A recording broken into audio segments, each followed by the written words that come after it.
Olá, terceiro ano, tudo bem?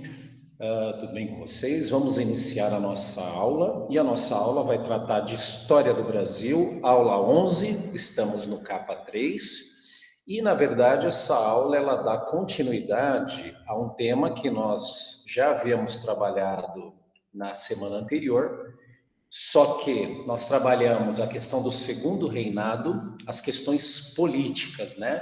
Os acordos, os movimentos políticos envolvendo os partidos, o Partido Liberal e Conservador, que de uma maneira ou de outra acabaram tentando, né, através do golpe da maioridade, acabaram tentando se colocar como um, se colocar como um administrador, aproveitando, obviamente, a menoridade de Dom Pedro II, né? Ou seja, foram partidos que tentaram ditar as regras do Brasil e eles tinham discordâncias em questões políticas, mas também em alguns momentos eles se pareciam, né? Então, esse ir e vir acabou tomando conta, e aí no momento que Dom Pedro II chega na maioridade, aí, de uma certa forma, ele faz prevalecer uma coisa que ele, na verdade, ele já herda do pai dele e ele não abre mão, que é a questão do poder moderador, né? Então, o poder moderador, ele praticamente, na prática, ele acaba anulando toda e qualquer proposta, seja liberalizante ou seja conservadora, no que diz respeito às políticas no segundo reinado. Feito esse pequeno recorte, agora nós vamos entrar especificamente nas questões econômicas do segundo reinado. E quando nós falamos em economia, nós precisamos citar, no caso do Brasil reinado, no segundo reinado, nós precisamos citar o setor primário, porque o Brasil, dado a sua localização geográfica e dado o seu potencial, né, de agrícola, mas é claro, com uma questão de gestão por ter sido uma ex-colônia, né? Então, o Brasil ele vai cada vez mais se dedicar à agricultura, mas vai se dedicar à questão da agroexportação. Então, falando a base, né, o carro-chefe da economia brasileira, então, nesse período de vigência monárquica, passa a ser, então, a agroexportação, né? Ou seja, é uma agricultura voltada a exportar, no caso, para os países que assim necessitavam dos nossos gêneros agrícolas. Mas eu já vou, mais para frente da aula, eu já vou falar qual era e para quem era, né? Ou seja, dentro dessas lógicas aí.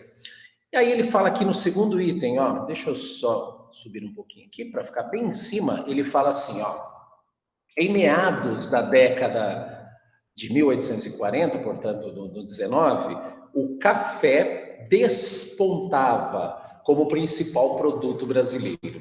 As primeiras lavouras foram instaladas no Vale do Paraíba, aproveitando uma infraestrutura existente desde as épocas da mineração.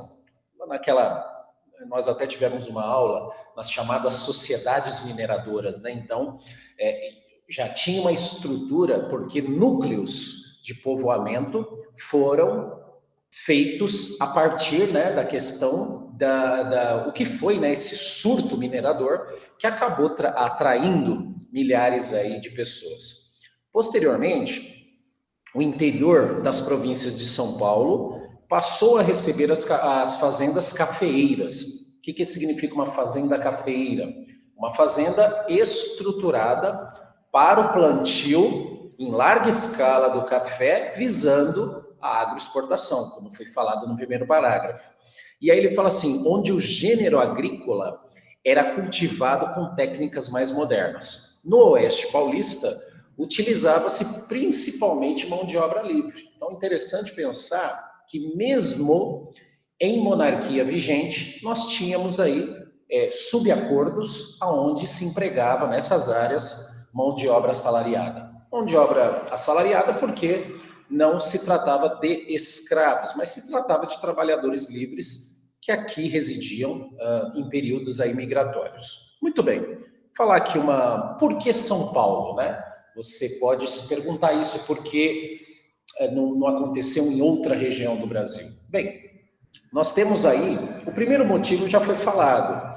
Em alguns pontos, né, entre São Paulo e Rio, nós já tínhamos uma estrutura, né, que já facilitaria. Mas uma coisa que foi crucial nesse sentido foi o potencial de solo. Ou seja, o café tentou se desenvolver a cultura cafeeira no Nordeste, mas não deu certo devido às altas temperaturas. Na medida que os portugueses, né, no caso, e os brasileiros, né, os luso-brasileiros, né, na medida que eles foram tentando, que eles foram descendo pelos paralelos do Brasil, né, e foram chegando em áreas de climas mais amenos, e aí entra São Paulo, o café ele começa a se desenvolver mais, devido ao solo e devido às temperaturas em relação ao Nordeste. Tá?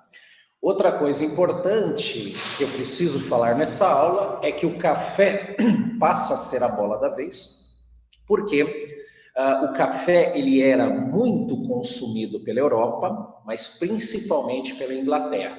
E por quê?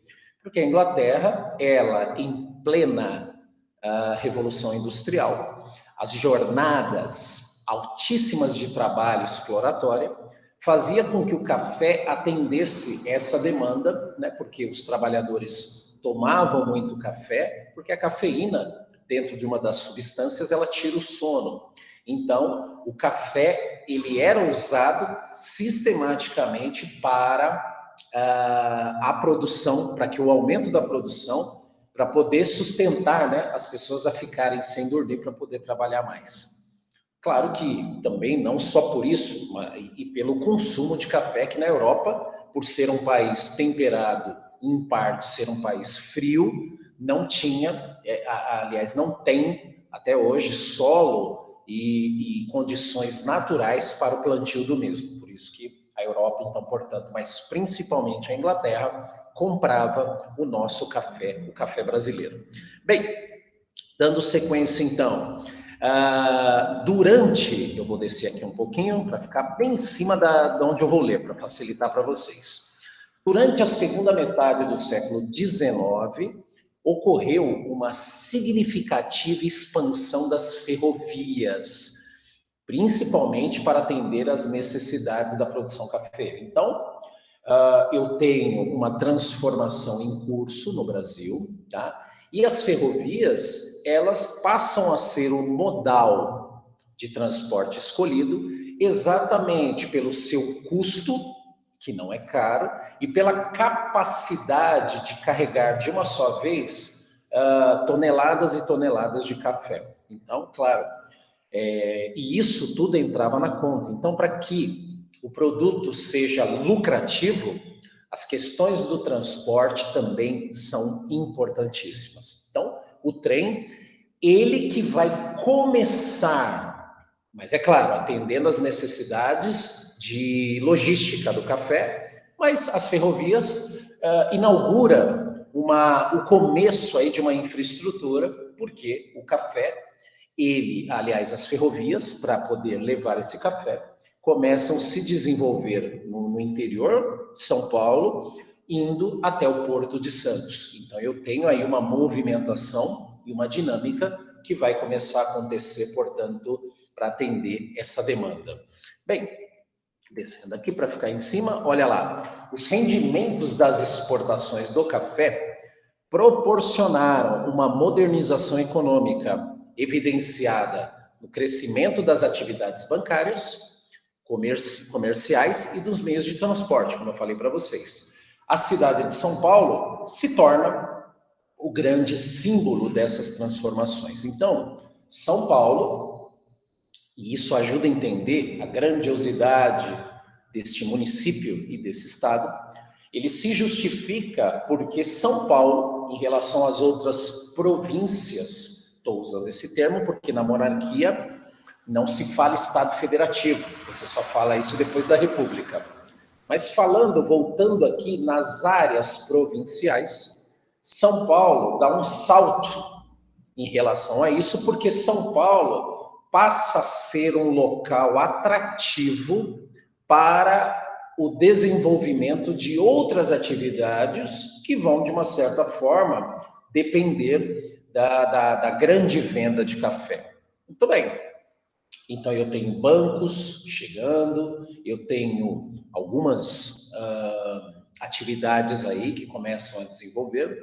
E tem uma coisa interessante. A nossa famosa Avenida Paulista, né, ela tem uma simbologia interessante. Por quê?